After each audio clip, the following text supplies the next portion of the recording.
Episode 56 of the State of the Old Republic podcast was originally recorded on October 23rd, 2017.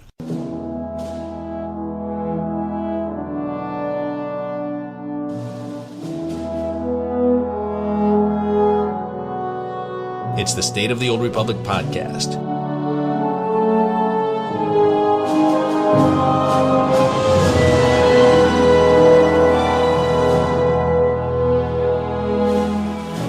This week on the show, I'm back, and as a way of saying thank you, I'm running my first cartel coin giveaway. Details ahead. The New York Cantina tour was held while I was gone. I'll get you caught up on all of the exciting news to come out of the Big Apple. Game Update 5.5 released on October 10th. I'll review some of the key features from the latest patch.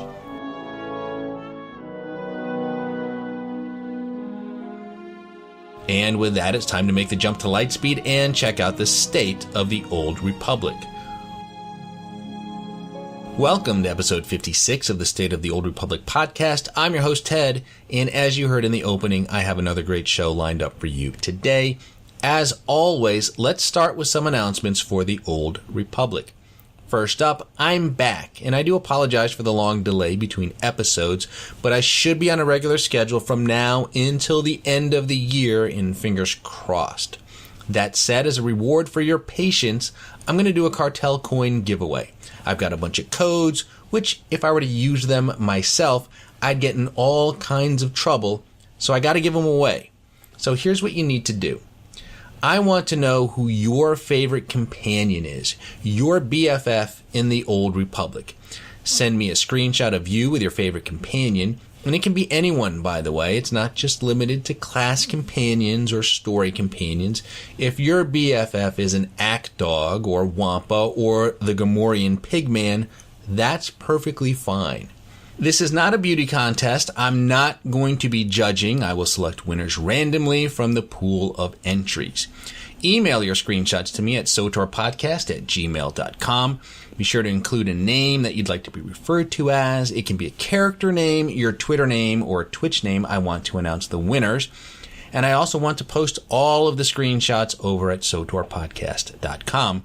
And I'm guessing you probably don't want to use your real names. The contest will end on Thursday, November 2nd, and I will contact each winner via email. So just to recap, I'm giving away cartel coins. There will be multiple winners. Just send me a screenshot of you with your favorite companion to sotorpodcast@gmail.com. The contest ends on November 2nd. All winners will be selected randomly. Winners will be notified via email. And if that weren't enough, my good friends over at the Council are also running a contest, but I'll let them tell you all about it. Mine looks like Zatanna, though. Mine looks like a Star Wars character. And mine looks like Palpatine. Hey guys, what are you talking about? What do our characters look like in SWTOR? Obviously. Ooh, speaking of SWTOR, the coffers of my empire are overflowing with cartel coin codes that I need to give out to the masses. Yeah, and I have way too many cartel coins. This is my humble brag. Nice. Give them to me. Well, I mean, I probably can't because we're, guildies. So how about we do a cosmetics contest? I would like people to submit their screenshots to us. We could give them your codes as prizes because I have no codes. And then, we could vote on the winners. We could let the community even in. Okay, but there might be way too many people submitting way too many outfits to vote on. So you guys are my own personal Dark Council, right? At least that's how I thought this works. So why don't we pick from our favorites and then throw our leftovers to the masses and let them pick from what's left? Sure, oh mighty Emperor, we'll do it your way. But I want us to use my council email address. The one that's magicace@thecouncilswotor.com. That way people can submit the screenshots and then, we can talk about what they're wearing. Due October 24th, so we have time to judge before Halloween. Speaking of which, Redna, what's your character wearing? Wait, I'm supposed to put clothes on my character? Where do you get those? Please understand that by submitting an image to us, you agree to allow us to publish it with credit attributed to you. Make sure to email your images to us with your Twitch, Twitter, or Facebook names attached so that we can communicate with you without confusion should you win the contest.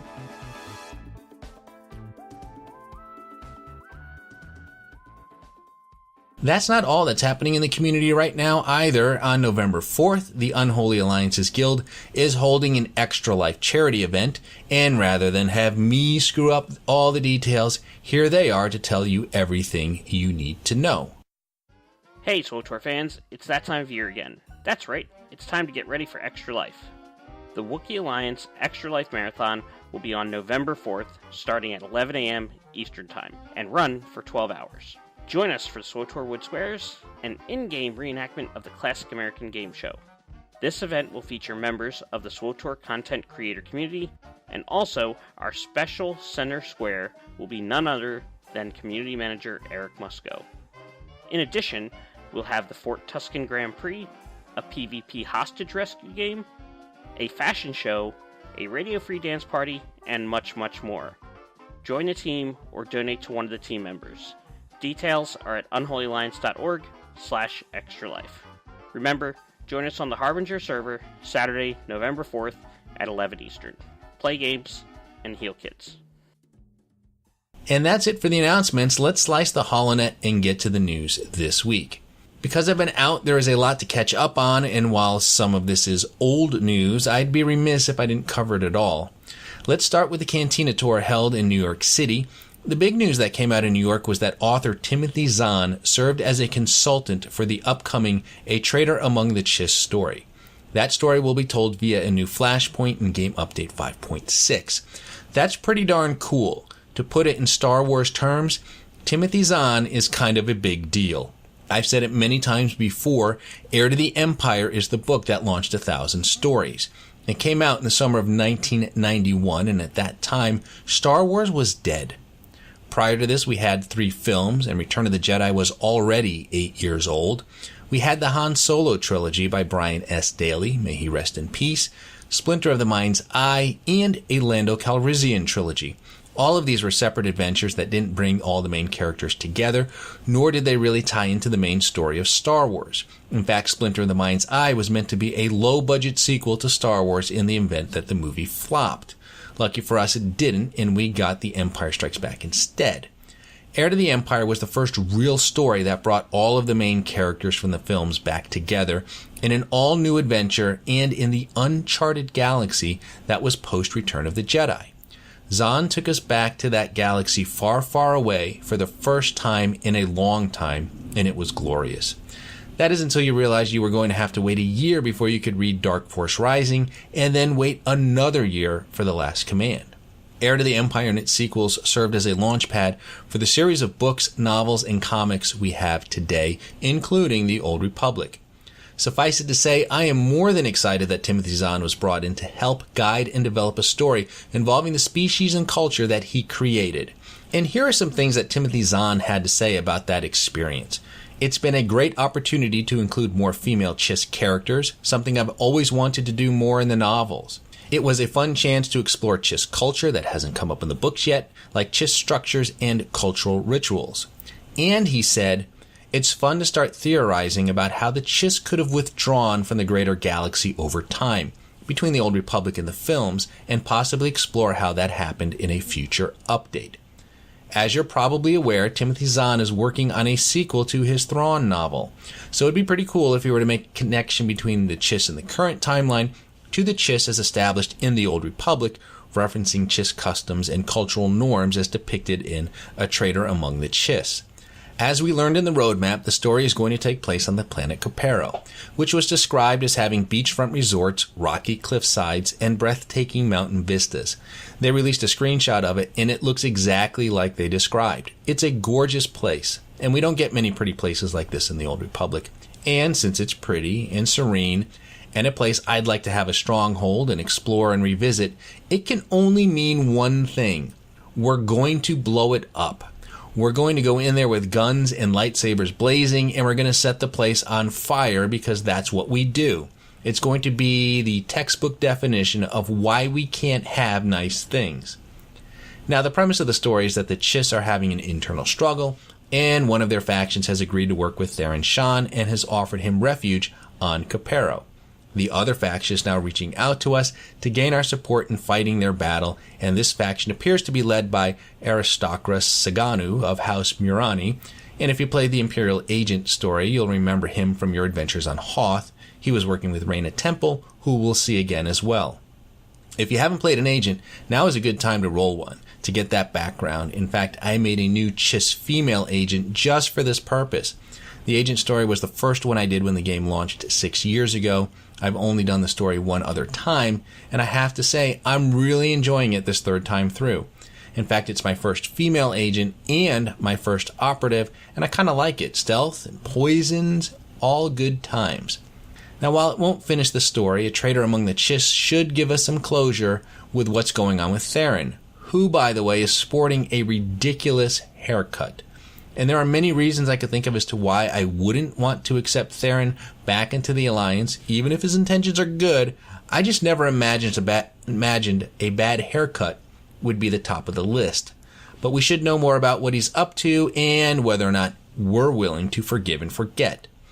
A Traitor Among the Chiss will go live on November 28th as part of Game Update 5.6, and it looks pretty good. There is a teaser trailer for the story, and even though this is radio and not television, I'm going to leave you with a little sneak peek. Good timing, Commander. It seems the right people saw your broadcast to Theron. I just approved a landing request from an unarmed shuttle from the Chiss Ascendancy. The envoy claims he has a lead on where Theron went. If someone spotted Theron, that means we can reach him before he makes a huge mistake. A pleasure to finally meet you, Commander. Aristocras Saganu of the Chiss Expansionary Defense Force. You said you have information on Theron? Information that will benefit us both. Theron Shan is hiding on the Chiss world of Copero. He's receiving aid from Syndic Zenta of House Inrokini in exchange for Alliance secrets. With our help, you can catch them both unaware that we can't capture Theron without igniting a political war. But if a strike team were to land and take care of the problem, the Ascendancy will look the other way. Let's bring Theron home.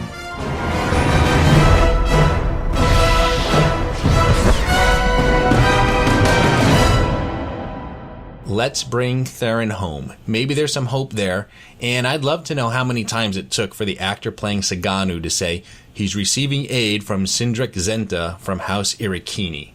I wonder if they spell out the words or if they do it phonetically. I would think they would do the latter because it would just make a lot more sense, but who knows. A Traitor Among the Chiss is coming in Game Update 5.6. In the meantime, Game Update 5.5 was released on October 10th, and while there was no major content, i.e. a new Flashpoint Operation or Warzone per se, there were some pretty significant changes. There was some work done for the United Forces campaign. They changed the server selection UI so it only displays 5 server names. That's because after the merge happens, there will only be 5 servers. Now, this did cause some confusion, even though the patch notes said you can use the mouse wheel to scroll through the list. I don't know why that had to be part of this update versus waiting until November 8th, nor do I know why it has to be a fixed size. I think most people have figured out how it works by now, and in case you haven't, just scroll and voila, the servers will automatically appear. One other change that was made, the stronghold cap was raised to 10. Also, they changed how strongholds contribute to conquest. The bonus is capped at 150%, and it is now totaled from all active strongholds. This is good because prior to this, you needed to completely decorate a stronghold to get the 25% bonus. That's no longer the case. Now you're probably thinking, well, the cap to 10 is great. There are only 7 strongholds in the game. This is true, but remember, servers are getting merged on November 8th, and if you have legacies that are merging, you'll get to keep the strongholds from all of your legacies. So when the mergers happen, you could conceivably have 10 or more strongholds.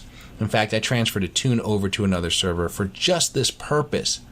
So if you're like me and don't have the 150% bonus yet, it's going to be a lot easier to get there after the merge. And in case you aren't aware, server transfers are currently disabled, as is Conquest.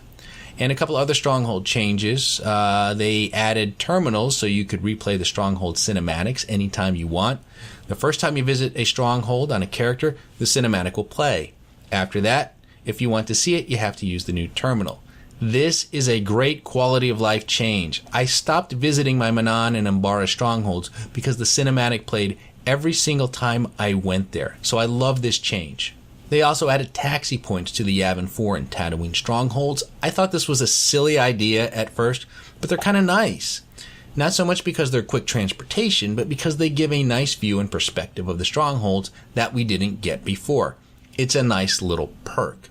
And speaking of something that should have been a nice little perk, but turned out to be not so nice, let's talk about the changes to Commanding Legacy.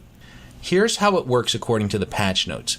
The Commanding Legacy perk has been modified to allow a player to get a 25% CXP bonus for each mirrored base they have in their legacy at command rank 300.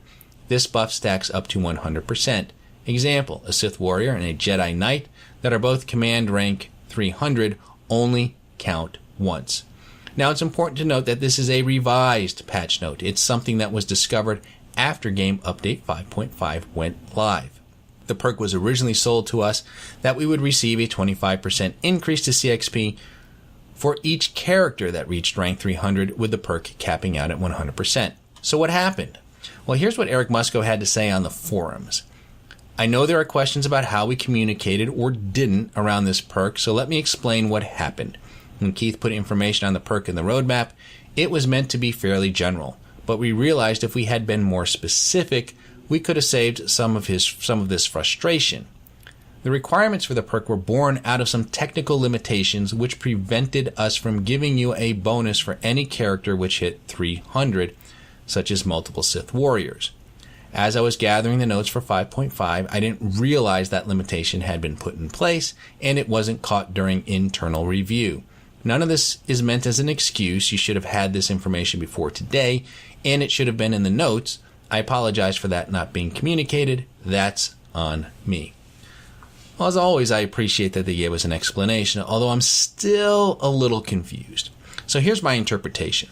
The original design was to grant the additional bonuses without the class restriction, but this was kind of an afterthought. In other words, they came up with the original perk of 25%, and the person implementing it probably saw a way that they could do it quickly by hooking into an existing system which did have things based on classes. And at the time, there was no discussion about evolving it in any way. I say this because as a general rule, putting in restrictions adds complexity and time and effort. So if this perk and its extension were being created from the ground up, there's no way you'd add in class restrictions if it's not part of the design. So either this was the design and they forgot to tell us, and this is all just a communications snafu, or it was intended that there would be no class restrictions. However, the original vision for the perk was just a 25% boost and was built without the future in mind. Now, I'm fortunate that my three characters at rank 300 are a Bounty Hunter, Sith Warrior, and Sith Inquisitor. I was working on a Jedi Consular, but now I need to switch gears and focus on either an Imperial Agent or Smuggler to get the 100% perk. And not everyone can be a freak like Keith and have double-digit tunes at rank 300. It's still a grind, and it does take time. And the way this perk works, it doesn't encourage you to play any tunes you like. So I really wish they had gone... Well, let me just say this. I really wish they hadn't implemented it this way, technical limitations or not. I don't like it. And there were achievements added for getting all the classes to rank 300 as well. And now I like that, but tying the restriction to the perk, intended or not, I think is a bad idea. And sticking with Galactic Command for a moment, there were a few other changes here as well. The Command Crate slot, which previously had a chance to only roll schematics, has been changed. That slot now has a chance to reward schematics, Command XP boosts, Command XP consumables, Grand Chance Cubes, and item modifications from Galactic Command gear. The chance of this slot appearing in a Command Crate has been greatly improved. This is nice, especially that Grand Chance Cube, which I believe is not bound, although I also believe that it's pretty rare too. I haven't done much Galactic Command since I've been back, so I haven't seen this slot in action and don't have a good feel for what drops and how often. There were also changes to the Dark vs. Light victory state. The Dark vs. Light pop-up, which indicates the status of the war, now appears every 90 minutes, up from 30. And then When one side wins the Dark versus Light war, the victory state now lasts 18 hours, up from 1 hour, and not documented in the patch notes. If your victory state lasts more than 18 hours, call a developer immediately.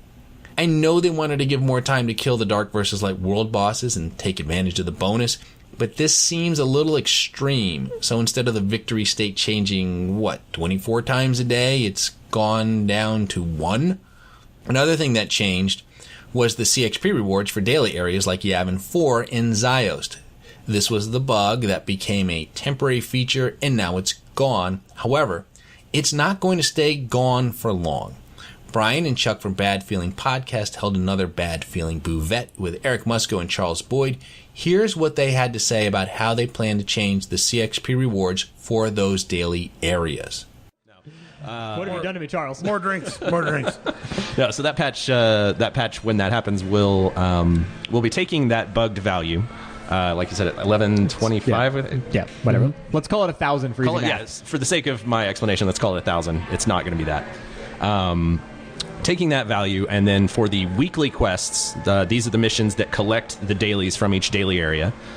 Those particular weeklies will now give the equivalent value for all the quests within that weekly. So, for example, if a daily area had 5 quests that used to give 1,000 under the bug, 1,000 CXP under the bug, if that weekly had those 5 in it, that weekly will now give 5,000 CXP. So it will be as though, when you do each weekly, it will be as though you are doing those daily missions so you at have that to rate. complete the weekly to get that bonus. Correct. Yes. Correct. But the dailies award how much each? 75. They're back to their They low stay where they values. were. Okay. Right. Now, what about the bonus? Like Oricon, you can do the macro binoculars thing, and there's a bonus quest on one of those dailies. Does that count towards the weekly super bonus? it Like is- another I'd have to 1,000 check on if the that's the weekly? total. Or- Yeah. It is basically, my understanding is the weekly mission itself. New So bug. if it is New tracked as part of the weekly specifically, New bug. Okay. yes. Otherwise, no. Otherwise, no. So those changes are going to go live on October 31st, so we won't have to wait long for that to go into effect. It should be noted that the Black Hole and Section X weekly quests have group quests that you need to complete to get credit for the weekly. The other areas do not. Just something to keep in mind if you're burning a CXP boost. Nothing worse than just standing around trying to form a group, watching that thing tick away. May not be worth the effort there. There were many class changes in Game Update 5.5. I'm not going to go through them all in any great detail, other than to say this was the final round of tuning to bring advanced classes to their target numbers. And now that they're all nice and balanced, be prepared to throw them all out of whack with new augments coming in Game Update 5.6. Remember, there will be 2 tiers, one that you get from the Capero Flashpoint, and better ones that we'll be able to craft.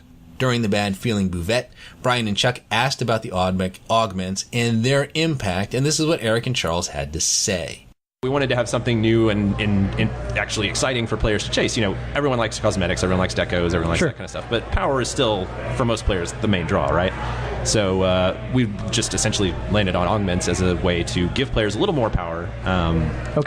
Without having to go with the specific, new tier of gear, new command levels route. And there is one thing that's important. And it had been a long time since we'd actually updated them, right? They're pretty far back from the average gear levels. So it felt like a time to get back to that. And there is one important distinction, too. And you guys will learn more about this when we start talking like super specifics on the augments. But the augments are not designed currently in a way that you are absolutely going to have the best augments all the time. Like, there is chase in those augments. So the game is still balanced around the current augments because we expect most people will have those augments. The other ones are beneficial to go above it, but it's not necessarily like every level 70 is going to be running around in the best augments in the entire game. Okay. At least not immediately. Correct. There is a chase component to it, so just know at least a little bit of that part. Okay. So that's where I think I totally understand the reasonableness of the question that, like, why nerf us to then just make everybody more powerful? Well, because not everybody's going to be more powerful. Yeah. Right away. Right away. I mean, look, but, eventually. All things in time, sure, probably. Yeah. So will these augments turn everything on their head, or will they be the purview of the game's elite? We'll know a lot more on November 28th, and as you heard, there is a blog on all of this coming soon. Those were changes to the ground game. Receiving some major changes in Game Update 5.5 was the Old Republic's space game, Galactic Starfighter. And I'm not going to sit here and read all of these changes to you. You can do that on your own. I just don't play Galactic Starfighter enough to really speak to all of them. What I'm really hoping is that when the server merges happen, we'll see reasonable queues for GSF. I'm not holding my breath, but if GSF queues pop on a regular basis after the merge, I think we can all declare the United Forces campaign a huge success. And a few final notes from Game Update 5.5. The Iocath Daily area received some improvements. Again, I haven't had a chance to check those out. And I know it was supposed to be a daily area version 2.0, but I just don't find myself visiting it and doing those dailies that often. Something about Iocath just doesn't work for me compared to, say, some of the other daily areas that have been added to the game. There were some new decorations added to the reputation vendors there, so that will probably get me to go there because I do like collecting decorations. In addition to the Iocath vendor changes, vendors were added to the fleets so you could purchase companion customizations for opposite faction companions, and the new Dark vs. Light vendors had companion customizations added for Prince Arkin, and they're nice. You get a version of him with his mask on. So that is all I have for 5.5. There is one more thing I want to mention that came out of the Bad Feeling Buvette, and that's role-playing after the merge. Apparently, they wanted to create some instanced areas of some kind for role players to utilize. Unfortunately, it's not going to happen in time for the United Forces campaign, but it is a high priority for the team. I know that role players are concerned about how they might be treated after the merge, and let me just say this. Leave these folks alone, because you know what? Everybody role plays in this game. When you create a character that isn't yourself, you're role playing. When you choose an outfit for your character, you're role playing. When you choose a weapon and color crystal, when you make dialogue choices, you're role playing. Everybody role plays in this game to some degree, so if you find a group of people hanging out and doing their thing, just put on your grown-up pants and leave them alone. So that's a lot of stuff coming our way, and in order to deliver all of that stuff to us, it means a lot of unscheduled maintenance and downtime. The maintenance schedule has been released through the end of the year, and the schedule is as follows. So, October 24th, extended maintenance to prepare hardware for United Forces. Also, character transfers are now closed, and Conquest has been suspended. October 31st, there will be maintenance and a patch that will have those CXP changes to the daily areas that I just talked about. Then November 8th. This is a Wednesday. It will be a long maintenance. And when all is said and done, United Forces will be live. This is the server merge day. Now, when United Forces goes live, there will be achievements and rewards that you can earn. One of those rewards is the Darth Hexid Companion, and there was some confusion on what you needed to do to earn that reward. According to the blog that was posted, you will earn the Merciless Darth Hexid Companion when you complete 3 PvE or 3 PvP missions through Group Finder by the November 27th deadline. This makes it sound like you could mix and match here. For example, if you did 2 PvE activities and then 1 PvP activity, you'd qualify for the reward. Well, that's not how it works. You will earn Darth Hexid by either doing 3 PvE activities or 3 PvP activities. In fact, there is an achievement for doing 3 PvE activities, and there is an achievement for doing 3 PvP activities.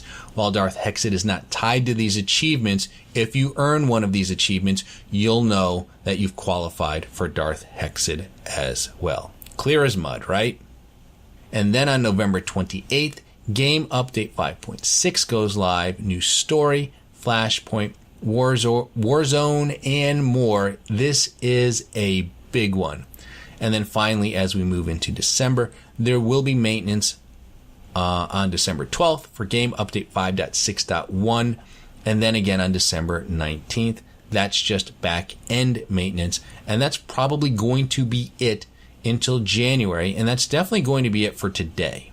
It is good to be back. I look forward to seeing all of your contest submissions and handing out those codes. Thank you so much for listening. And with that, let me cue the music and congratulate you on surviving another half hour listening to episode 56 of the State of the Old Republic podcast.